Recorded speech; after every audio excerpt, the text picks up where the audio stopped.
Breaking news చూస్తున్నాం. అల్లు అర్జున్ నివాసంపై దాడి కేసులో నిందితులకు బెయిల్ లభించింది. దాడి కేసులో 6 నిందితులకు మేజిస్ట్రేట్ బెయిల్ మంజూరు చేశారు. 10,000 చొప్పున 2 ష్యూరిటీలను 3 రోజుల్లో సమర్పించాలని ఆదేశాలు జారీ చేశారు. అయితే సంధ్య థియేటర్ ఘటనకు అల్లు అర్జున్ కారణమంటూ కొంతమంది నిన్న ఆయన నివాసంపై దాడికి దిగారు.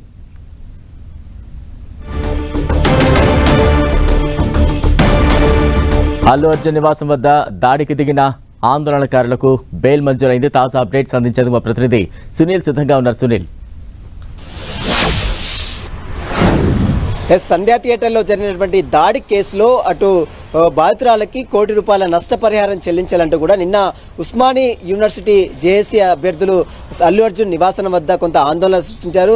ఆందోళన సమయంలో అక్కడ ఉన్నటువంటి అల్లు అర్జున్ నివాసం లోపలికి వెళ్లి చొచ్చుకొని వెళ్లి అక్కడ ఉన్నటువంటి పూల కుండీల్ని అన్నిటి కూడా పూర్తిగా డ్యామేజ్ చేశారు. ప్రాపర్టీ డ్యామేజ్ తో పాటు పలు సెక్షన్ల కింద జూబ్లీహిల్స్ పోలీసులు అక్కడ వచ్చినటువంటి వారందరిపై కూడా పోలీసులు కేసు నమోదు చేసింది. కేసు నమోదు చేయడం కాకుండా దాదాపు 6 కూడా పోలీసులు అరెస్ట్ చేసి ఈరోజు కొద్దిసేపు క్రితమే వనశ్లీపురంలో ఉన్నటువంటి నాంపల్లి మెజిస్ట్రేట్ నివాసంలో 6 కూడా ప్రొడ్యూస్ చేశారు. అందులో శ్రీనివాస్ రెడ్డి, మోహన్, అదేవిధంగా ప్రకాష్తో పాటు ప్రేమ్ కుమార్, అదేవిధంగా వీరందరినీ కూడా ప్రస్తుతము నరేష్తో వీరందరినీ కూడా అటు నాంపల్లి మెజిస్ట్రేట్ నివాసంలో హాజరుపరిస్తే వారందరూ కూడా బెయిల్ని మంజూరు చేసింది. అయితే వారందరిపై కూడా నాన్ బెయిలబుల్ సెక్షన్ 331/5 తో trespass case non bailable case పెట్టినప్పుడు కూడా కోర్టు బెయిల్ మంజూరు చేసింది. ₹10,000 2 షూటీలు సబ్మిట్ చేయాలంటూ కూడా కోర్టు వారందరికీ ఆదేశాలు జారీ చేసింది. బలరాం, అంటే బెయిల్ మంజూరు చేస్తే ఏమైనా షరతులు విధించిందా?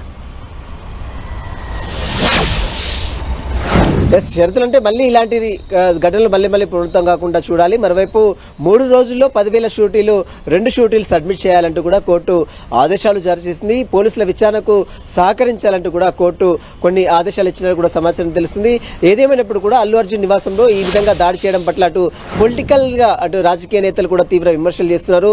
మరోవైపు డీకే అరుణ స్పందించింది, విజయశాంతి స్పందించింది. ఇప్పటికే చాలా మంది ప్రతిపక్ష నేతలు, బీజేపీ నేతలు, కాంగ్రెస్ నేతలు కూడా స్పందించారు. ముఖ్యమంత్రి కూడా స్పందించాడు. ఇలాంటి ఘటనలు మళ్ళీ పునరావృతం కాకుండా కఠిన చర్యలు తీసుకోవాలంటూ కూడా డీజీపీకి ఫోన్ చేసి సీఎం రేవంత్ రెడ్డి కూడా మాట్లాడిన తీరు కూడా మనం చూసాం.